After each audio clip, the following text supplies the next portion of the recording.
Здравейте, името ми е Стоян Георгиев Раев и съм в дружеството вече 12 години и половина.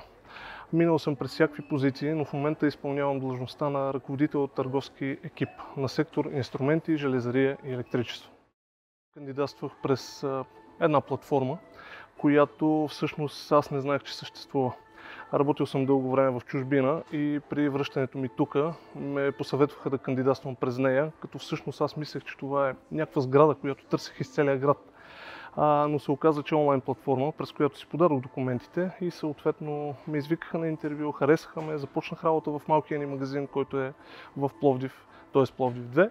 Оттам започна моето кариерно развитие в дружеството. При нас деня започва с така наречения happy hour.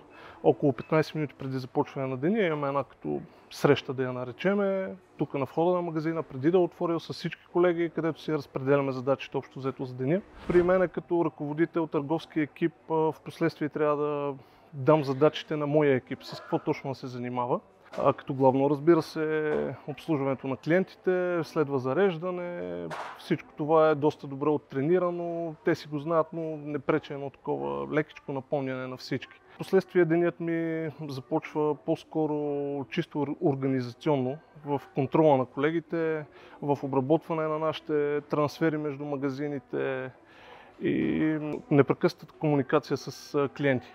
Когато сме дежурни мениджъри, главната ни цел е да бъдем близко до клиентите, да отговаряме на тяхните запитвания, желания и се стараем да бъдем в тяхна полза.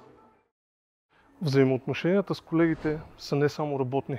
Смея да твърдя, че тук срещнах много позитивни хора, с които останахме приятели. Бивши колеги, настоящи колеги, продължаваме да се срещаме, да обменяме идеи, да пътуваме заедно. Това са едни страхотни хора, с които продължавам да поддържам контакт, както на работа, така и извън нея.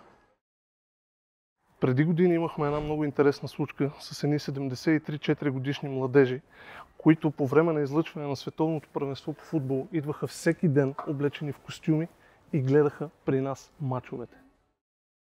В бриколаж доста обогатих своите познания относно машини, подови настилки, ВиК, абсолютно всичко, което си извършвам като ремонт в къщи. Но всъщност тук се научих на още по-голяма колегиалност и търпение. Както към колегите, така и към клиентите. Всичко свързано с клиентите е търпение.